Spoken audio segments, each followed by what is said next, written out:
السلام عليكم ورحمة الله وبركاته. بسم الله الحمد لله والصلاة والسلام على رسول الله وعلى آله وصحبه وسلم. أما بعد، رب اشرح لي صدري ويسر لي أمري واحلل عقدة من لساني يفقه قولي. اللهم انفعنا ما علمتنا وعلمنا ما ينفعنا وزدنا علما يا رب العالمين. إن شاء الله إن നമ്മൾ പഠിക്കാൻ പോകുന്നത് സൂറത്തുൽ കഹ്ഫിലെ 6-ാമത്തെ ആയത്താണ്. أعوذ بالله من الشيطان الرجيم فلعلك باخع نفسك على آثارهم إن لم يؤمنوا بهذا الحديث أسفا. ഇപ്പോൾ അള്ളാഹു പറയുന്നു, അതിനാൽ ഈ സന്ദേശം അവർ വിശ്വസിച്ചിട്ടില്ലെങ്കിൽ, അവരിതിൽ നിന്ന് പിന്തിരിഞ്ഞ് കളഞ്ഞാൽ, അതിൽ നബിനോട് പറയുന്നതാണ്, മുഹമ്മദ് നബി സല്ലല്ലാഹു അലൈഹി വസല്ലമിനോട് അള്ളാഹു പറയുന്നതാണ്, അതിൽ നീ ദുഃഖിതനാവണ്ട, നീ നിന്നെ തന്നെ നശിപ്പിക്കണ്ട. കാരണം എന്ന് വെച്ചാൽ, നബിനോട് ഓൾറെഡി നമ്മൾ പഠിച്ചിട്ടുണ്ട്, നബി നദീറും ബഷീറാണ്. താക്കീതുകൾ, നരകമുണ്ട് ഒക്കെ ഉണ്ട് എന്നുള്ള, പിന്നെ ശിക്ഷയുണ്ട്, അള്ളാഹുവിൻ്റെ കോപമുണ്ട് എന്ന താക്കീതും കൊടുക്കുന്നുണ്ട്. അതേപോലെ നദീർ, സന്തോഷ വാർത്ത അറിയിക്കുകയും ചെയ്യുന്നു. അത് ഒരുവൻ മാത്രമേ ഉള്ളൂ, അള്ളാഹു ഒരുവൻ മാത്രമേ ഉള്ളൂ, അള്ളാഹുവിന് വേറെ പങ്കാളിയില്ല. എല്ലാം ഈ ഒരു സന്ദേശം, ഇസ്ലാം എന്ന സന്ദേശത്തിലൂടെയാണ് നബി എല്ലാവർക്കും പാസ് ചെയ്ത് കൊടുക്കുന്നുണ്ടായത്. അപ്പോൾ മുഹമ്മദ് നബി, അതൊരു ദൗത്യമാണ് അള്ളാഹു കൊടുക്കുന്നത് മുഹമ്മദ് നബിക്ക്. മുഹമ്മദ് നബി അത് ഏറ്റെടുത്തിട്ടാണ് അതെല്ലാവർക്കും പാസ് ചെയ്ത് കൊടുക്കുന്നത്.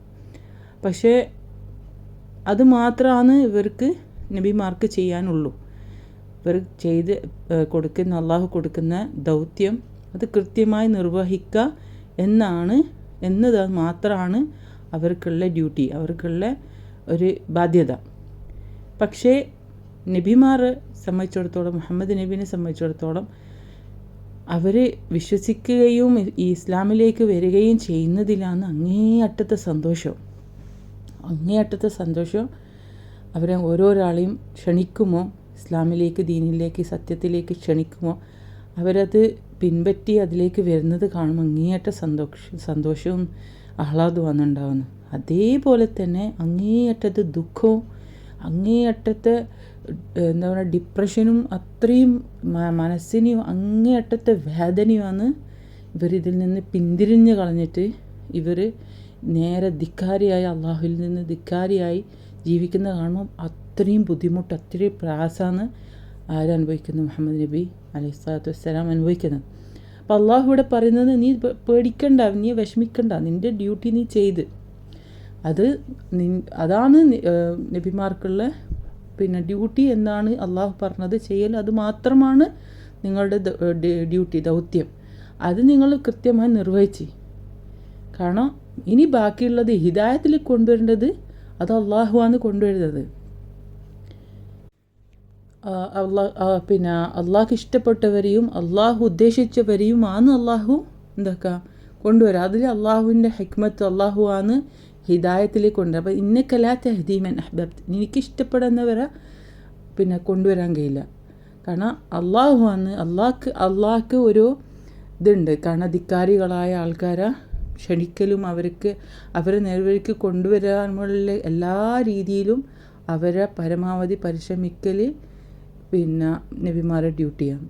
എന്നാൽ അതിൻ്റെ അപ്പുറം ചിന്തിക്കണ്ട, സ്വന്തത്തിനെ തകർത്തണ്ട, വേദന കൊണ്ട്, പ്രയാസം കൊണ്ട് നിങ്ങളെ തന്നെ വേദനിപ്പിച്ചിട്ട് ശക്തിയും എനർജിയും ഒന്നും നശിപ്പിക്കണ്ട. കാരണം ഇത് ഇത്ര മാത്രം ഉള്ളൂ. ഫദക്കിർ, അവർക്ക് ഉത്ബോധനം കൊടുക്കുക. ഇന്നമ അൻത മുദക്കിർ, ഈ ഒരു ഉത്ബോധകൻ മാത്രമാകുന്നു. ലസ്ത അലൈഹിം ബി മുസൈത്തർ, അവരെ മുകളിൽ ഒരു കൺട്രോളും നിൻ്റെ മുകളിലില്ല, നീക്കില്ല എന്ന് അള്ളാഹു പറയുന്നത്. കൃത്യമായിട്ട് ഇതെല്ലാം നമുക്ക് സൂറത്തുൽ ഗാശിയിലുള്ള ആയത്താണ് ഞാനിപ്പോൾ പറഞ്ഞത്. എന്ന് പറഞ്ഞാൽ പല ഭാഗങ്ങളിലും അള്ളാഹു ഇതുപോലെ പറയുന്നുണ്ട്. ഇവർ ജസ്റ്റ് ഉണർത്തുക, ഇവർ നന്മയിലേക്ക് വിളിക്കുക. ഇതാണ് നമുക്കും എല്ലാം മനസ്സിലാക്കാനുള്ളത്. നമ്മൾ ക്ഷണിക്കുക, നന്മയിലേക്ക് ക്ഷണിക്കുക. ഓരോരുത്തരെ നമ്മൾ മുമ്പിൽ തെറ്റ് കാണുമ്പോൾ മിണ്ടാതിരിക്കാൻ പാടില്ല. നമ്മൾ അനങ്ങാതെ മിണ്ടാതെ ഓരെന്തെങ്കിലും ചെയ്തോട്ടെ, നമുക്കിതൊന്നും അറിയണ്ട, നമ്മളിതൊന്നും ചെയ്യണ്ട, നമ്മളേതായാലും നേർവഴിക്കലെന്ന് നമ്മൾ നടക്കുന്നത്, അവരെന്തേ ആയിക്കോട്ടെ, അതല്ല, നമുക്ക് അതിൻ്റെ ഒരു ഡ്യൂട്ടി ഉണ്ട്. അവരെ ഉണർത്തൽ അത് നമ്മളെ ബാധ്യതയാണ്. അത് ആദ്യം തുടങ്ങേണ്ടത് നമ്മളെ കുടുംബത്തിൽ നിന്നാണ്, മക്കളിൽ നിന്ന്, ഭർത്താവിൽ നിന്ന്, കുടുംബത്തിൽ നിന്ന് നമ്മൾ ആദ്യം തുടങ്ങേണ്ടത്. പിന്നീടാണ് നമ്മൾക്കറിയുന്ന സുഹൃത്തുക്കൾ, ആൾക്കാർ എല്ലാവരെയും നന്മയിലേക്കും ദീനിലേക്കും ഇസ്ലാമിലേക്കും ക്ഷണിക്കുക. എങ്ങാനും നമ്മളെ ചുറ്റുപാട്, നമ്മളെ വീട്ടിൽ, നമ്മളെ പിന്നെ നമുക്കറിയുന്ന സുഹൃത്തുക്കൾ ഈ പറഞ്ഞ അള്ളാഹുവിൽ നിന്ന് വ്യതിചലിച്ച ഏതെങ്കിലും മുശ്രിക്കീങ്ങളായ എന്നാൽ ഹിന്ദുക്കളോ ക്രിസ്ത്യാനികളോ അങ്ങനെ അറിയുന്നവരുണ്ടെങ്കിൽ അവരെയും എന്താണോ സത്യമതത്തിലേക്ക് ക്ഷണിക്കണം, പറഞ്ഞു കൊടുക്കണം, അവരെ അറിയിക്കണം. ഇങ്ങനെ ഒരു ദീൻ ഇസ്ലാം എന്താണ്, അല്ലാഹ് ഒരുവൻ മാത്രമാണ് എന്നുള്ള സന്ദേശം നമ്മൾ കൊടുക്കണം. അത്രേ നമുക്കും ബാധ്യതയുള്ളൂ. അത് നമ്മൾ കൊടുക്കേണ്ടത് നമ്മളെ ഡ്യൂട്ടിയാണ്, പറഞ്ഞു കൊടുക്കണം. അല്ലെങ്കിൽ നാളെ പിറ്റേന്ന് ചോദ്യം വരും, എന്തുകൊണ്ട് പാസ് ചെയ്തില്ല, എന്തുകൊണ്ട് ചോദിച്ചില്ല, എന്തുകൊണ്ട് നമ്മൾ ഈ കാര്യങ്ങളൊന്നും പറഞ്ഞു കൊടുത്തില്ല എന്ന ചോദ്യം അള്ളാഹുവിൽ നിന്ന് ഉണ്ടാകാനുള്ള സാധ്യത ഉണ്ട്. അതുകൊണ്ട് കാണത് നമുക്ക് മാത്രമുള്ളതല്ല ദീൻ, എല്ലാവർക്കും എത്തിക്കേണ്ടതാണ്. അപ്പോൾ ഇപ്പോൾ നബിമാരെ ഇനി നമ്മൾ ഇവിടെ നമുക്ക് ഇനി നബിമാർ ഇറങ്ങുന്നില്ല, നബിൻ്റെ ഡ്യൂട്ടി ചെയ്ത് കഴിഞ്ഞ് പോയി. ഇനി ഓരോരുത്തർക്കും അതിൻ്റെ ബാധ്യതയുണ്ട്, നമുക്ക് ചെയ്യണ്ടേ, പാസ് ചെയ്യണ്ടേ. അപ്പോൾ അതുകൊണ്ട് ഓരോരാളും ദാഇയായി ദഅവത്ത് നടത്തണം. അത് ഓവർ എക്സ്ട്രീം ആവണമെന്നില്ല, പക്ഷേ ഒരു നല്ല മാന്യമായ രീതിയിൽ വിളിക്കുക. അപ്പോൾ അതാണ് നമുക്ക് ഈ ഒരു ആയത്തിൽ നിന്ന് മനസ്സിലാക്കേണ്ട ഒരു പാഠം. എന്നാൽ അതിൻ്റെ മുകളിൽ നമ്മൾ സങ്കടപ്പെടാനോ വിഷമിക്കാനോ വേദനിക്കാനോ വേണ്ട. നമ്മൾ അത്രയും അതിൻ്റെ നമ്മൾ ഫോഴ്സ്ഫുള്ളി എന്തായാലും വന്നേ മതിയാവുന്നുള്ള രീതിയിൽ അവരെ നിർബന്ധിക്കേണ്ടില്ല. നമ്മൾ ഡ്യൂട്ടി നമ്മൾ ചെയ്യുക, പരമാവധി ഉണർത്തൽ നടത്തിക്കൊണ്ടേയിരിക്കുക. ഇതാണ് നമുക്ക് ഈ ഒരു ആയത്തിൽ നിന്ന് മനസ്സിലാക്കാനുള്ളത്. ഇൻഷാ അല്ലാഹ് നമ്മൾ ഇതിൻ്റെ തജ്വീദ് നിയമങ്ങളിലേക്ക് കടക്കാം. ഇവിടെ വരുന്നത് ഫലഅല്ലക ഐന് കൃത്യമായി ഉച്ചരിക്കുക, ഐൻ ആ. പിന്നെ പറയുമെല്ലാം കൃത്യമായി പറയാം, കാറ്റോടും കൂടിയിട്ട് തന്നെ പോകണം. ലാമിൻ്റെ മുകളിൽ ഷെദ്ദുള്ളതുകൊണ്ട് ഡബിളാക്കി പറയാം. അധികം ലാമിൻ്റെ മുകളിൽ ഷെദ്ദാണോ ഫലഅല്ല അങ്ങനെ വേണ്ട, ടൈം എക്സ്ട്രാ കൊടുക്കണ്ട. ജസ്റ്റ് 2 അക്ഷരത്തിന് ടൈം മാത്രമേ കൊടുക്കണ്ടൂ. ഫലഅല്ലക, ഓക്കെ. ബാഖിഉൻ നഫ്സക, ബാഖി ഖ നല്ല ഹെവിയാണ്.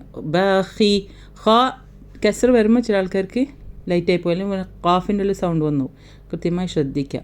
ബാഖിഉൻ നഫ്സക, ഇവിടെ ഐൻ കൃത്യമായി ഉച്ചരിക്കുക. തൻവീനാണ് ഐന് വന്നിട്ടുള്ളത്, അതിന് ശേഷം നൂന് വന്നു, അതുകൊണ്ട് നല്ലോണം മണിക്കുക. ആ ബാഖിഉന്ന ആ നൂനിൻ്റെ ശബ്ദം നൂനിലേക്ക് ലയിപ്പിച്ചുകൊണ്ട് പറയാം.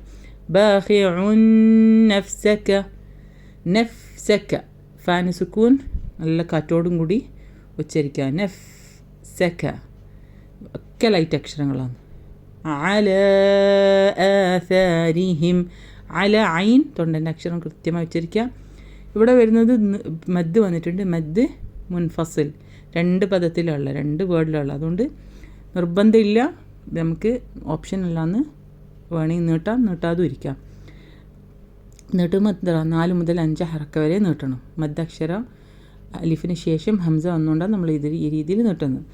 അല ആസാരിഹിം, സ കാറ്റോടും കൂടിയിട്ട് തന്നെ പറയാം. പിന്നെ ഇടയിൽ വന്നിട്ടുണ്ട് നമ്മൾ ഹംസയ്ക്ക് ശേഷം വീണ്ടും അലിഫ് വന്നിട്ടുണ്ട്, അതുകൊണ്ട് അവിടെ ആ എന്നുള്ള രീതിയിൽ ഇതാണ് ബദൽ വന്നിട്ടുണ്ട് അവിടെ. അതുകൊണ്ട് അവിടെയും ടൈം 2 അക്ഷരത്തിന് ടൈം 2 ഹറക്ക കൊടുക്കുക. ആസാരിഹിം, റാ ഇവിടെ ഹെവി അല്ല, ലൈറ്റാണ്. റായിന് എന്തുകൊണ്ടാണ് കെസ്ര വന്നുകൊണ്ടാണ് ലൈറ്റായിട്ട്. ആസാരിഹിം ആ രീതി പറയാം. ഹാ ഒക്കെ പറയുമ്പോൾ തൊണ്ടിയിൽ നിന്ന് തന്നെ ഉച്ചരിക്കുക. ആസാരിഹിം ഇല്ലം യുമിനു, ഇല്ലം ഇവിടെ നൂന് നേരെ ലാമിലേക്ക് ലയിപ്പിച്ചു പോകാം. നമ്മൾ കഴിഞ്ഞ ഇതൊക്കെ വന്നിട്ടുള്ളതാണ്. ഇവിടെ ഇദ്ഗാം ബിലാ ഗുന്നയാണ്. ബിലാ ഗുന്ന, ഗുന്ന എന്ന് പറഞ്ഞാൽ മണിക്കാതെ തന്നെ മുഴുവനായി ലയിപ്പിച്ചിട്ട് പോകണം. അപ്പോൾ ഇൻ ലം എന്ന് പറയരുത്, ഇല്ലം. അലിഫിന്ന് നേരെ ഹംസീന്ന് നേരെ ലാമിലേക്ക് പോകുന്നാൽ ഇല്ലം. ലാമ് നേരത്തെ ഞാൻ പറഞ്ഞ പോലെ ഓവർ ടൈം കൊടുക്കണ്ട. ഇല്ലം ബസ്, ഇത്രയേ ഉള്ളൂ. ഇല്ലം യുഅ്മിനു മീം സുക്കൂൻ ശേഷം യാ ഒന്ന് അവിടെ വരുന്നത് ഇദ്ഹാറാണ്. വെളിവാക്കിയിട്ട് തന്നെ പറയാം, മണിക്കണ്ട, നോർമലായി പറഞ്ഞാൽ മതി. ഇല്ലം യുഅ്മിനു യുഅ്മിനുൻ്റെ ഹംസ ഒരു ചൊട്ട് കൊടുക്കുന്ന പോലെ പറയണം. യുമീനു ആയിപ്പോയരുത്. യുഅ്മിനു ഒക്കെ പറയുമ്പോൾ ചുണ്ടൊക്കെ നന്നായി റൗണ്ടായിട്ട് തന്നെ വരണം. യുഅ്മിനു ബിഹാദ യുഅ്മിനു 2 ഹറക്ക കൊടുക്കുക. അതിൻ്റെ കൂടെ അടിയിലൊരു ഹംസ പോലെ വരാം. അത് നമ്മൾ ഉച്ചരിക്കാത്ത രീതിയിലാണ് വരുന്നത്. ബിഹാദ ഹ ഹ കൃത്യമായി തൊണ്ടിയിൽ നിന്ന് തന്നെ വരാം. ബിഹാദ ദാല് കൃത്യമായി ഉച്ചരിക്കുക. ബിഹാദൽ ഹദീസി ഹ തൊണ്ടൻ്റെ അക്ഷരമാണ്, കൃത്യമായി പറയാം. ബിഹാദൽ ഹദീസ് ബിഹാദൽ എന്നുള്ള സൗണ്ട് വരരുത്. ബിഹാദൽ ഹദീസി സ കാറ്റോടും കൂടി പറയാം. നാവിൻ്റെ അറ്റത്ത് നിന്ന് വരുന്നതാണ്, ടിപ്പ് ഓഫ് ദ ടങ് അക്ഷരമാണ് വരുന്നത്. ബിഹാദൽ ഹദീസി അസഫ ഹംസ കൃത്യമായി ഉച്ചരിക്കുക. അസഫ അസഫ ഒക്കെ ലൈറ്റ് അക്ഷരങ്ങളാണ്, ഒന്നും ഇവിടെ ഹെവി ആക്കാനില്ല, ഈസി ആയിട്ടുള്ള അക്ഷരങ്ങളാണ്. പിന്നെ നീട്ടി 2 അക്ഷര ടൈം കൊടുത്ത് പിന്നെ നീട്ടി അസഫ മദ്ദഇവദ് ചെയ്തുകൊണ്ട് നിർത്താം. ഓക്കെ. സുബ്ഹാനക്കല്ലാഹു വബിഹംദിക അശ്ഹദു അൻ ലാ ഇലാഹ ഇല്ലാ അൻത അസ്തഗ്ഫിറുക വഅതൂബു ഇലൈക്. سبحانك ربك رب العزة عما يصفون وسلام على المرسلين والحمد لله رب العالمين. السلام عليكم ورحمة الله وبركاته.